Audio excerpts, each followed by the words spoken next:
বাড়ি আসার আগে কিন্তু আমি মাকে বলে রেখেছিলাম আমার পছন্দের সব খাবার করতে। আর সেই জন্যই দেখো মা আলু সিদ্ধ, ভাত, মাছের তেলের বড়া, মাছ ভাজা আর ডিমের হাফ বয়েল করেছে যেহেতু আমি খেতে ভালোবাসি। আর দেখো লাঞ্চে কিন্তু মা করেছে ফ্রাইড রাইস, পোলাও, মানে আমি একসাথেই সব খাবো। আর সাথে মাটন কষা মায়ের হাতের, যেটা কিন্তু আমার ভীষণ ফেভারিট। আর আমার মায়ের হাতের মাটন কষাতে কিন্তু একটা জাদু আছে, যারা খেয়েছে মায়ের হাতের পোলাও আর মাটন কষা তারাই জানে। তারপর দেখো সন্ধেবেলা হতে না হতেই মামি করেছে আমার জন্য চিকেন স্যুপ, আর যেটা কিন্তু খেতে ভীষণই টেস্টি। দেন আমাদের সাডেন প্ল্যান হলো কি এক্সপো যাওয়া যাক। আর অনেকদিন হলো এক্সপো আসা, আমি তো একদিনও আসতেই পারিনি কারণ আমি মালদাতে ছিলামই না, আর সেই জন্য মাও আসেনি। আর আমার ভাগ্নি তো বলেই দিয়েছিল কি আমি না আসতে গেলে ও এক্সপো আসবেই না। তাই আমি, মা, দিদি, ভাগনা, ভাগ্নি আর জিদ্দা মিলে চলে এসেছি আজ এক্সপোতে। এবার এক্সপোর টিকিটের প্রাইস বাড়িয়ে করে দিয়েছে 20 টাকা। আর আমরা টিকিট কেটে চলে এসেছি ভেতরে। আর ভেতরে ঢুকে যেটা নজর পড়ে, এত এত ইয়াররিংস, খেলনা, তারপর স্টিলের ফাইবারের দোকান। আর যেটা দেখে কিন্তু মা আর দিদি পুরো লেগে পড়েছে শপিং এ। আর এত টাইম লাগাচ্ছে যে এরা বিরক্ত হয়ে গেছে, যার জন্য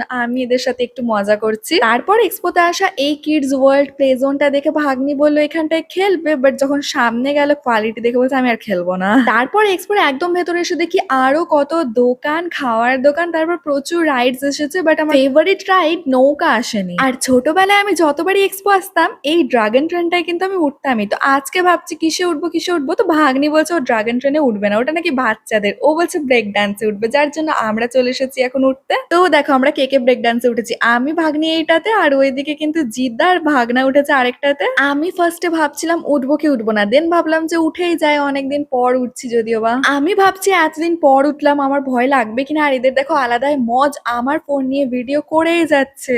আর এদিকে আমি বহুত টেনশনে ছিলাম, দেখা গেলো আমার ফোনই ফেলে দিল, তাহলে তো গেল, ব্রেক ডান্সে উঠতে গিয়ে আমার ফোনটাই চলে যাবে। যদিও বা আলটিমেট ওরা আমার ফোনটা ফেলতে ফেলতেই বাঁচিয়েছে। তারপর ব্রেক ডান্স থেকে নেমে দেখি আমার পুরো দুনিয়ায় ঘুরছে। যাই হোক, বাট আজকে ভীষণ গরম আর এক্সপোতে এত ভিড়, আর এই ভিড়ে কিন্তু প্রচুর গরম লাগছে। তারপর ব্রেক ডান্স থেকে নেমে ভাগ্নি আবার উঠে গেছে এই প্লেনটাতে। তারপর আমরা সবাই মিলে চলে এসেছি পাও ভাজি খেতে। আর হ্যাঁ, এক্সপোতে আসলে কিন্তু আমি পাও ভাজিটা খাই। যাই হোক, এবার তোমরা সবাই বলবে তুমি কত খাও। আর হ্যাঁ, এক্সপোতে কিন্তু এবার প্রথমবার এসেছে জলপরি, বাট যেটার ভিডিও কিন্তু আমি দেখে নিয়েছি জলপরি তো না, জলহস্তি, যার জন্য আমি দেখবো না। তারপরে এই দোকানটা এসে অ্যান্টি টার্নিশের এই ব্যাঙ্গেলস গুলো এতটা সুন্দর লাগছিল, যার জন্য আমরা সবাই নিয়ে নিয়েছি। আর তারপরেই কিন্তু আমি চলে এসেছি কাশ্মীরি চুড়ির এই দোকানটায়, বাট এখান থেকে এবার আমি নিয়েছি জেলি ব্যাঙ্গেলস, কারণ হলো কলকাতা থেকে প্রচুর কাশ্মীরি চুড়ি আমার নেওয়া হয়ে গেছে। তারপরে মা আর দিদি আরো একটা ফাইবারের দোকানে ঢুকে পড়েছে, আর এখানেও কি কি কেনাকাটা করছে। তারপরে চলে এসেছি পাঁশকুড়ার চপ কিনতে, কারণ আমার আর মায়ের দুজনেরই ফেভারিট, আমরা এক্সপো আসতে গেলে পাঁশকুড়ার চপ নিয়েই যাই।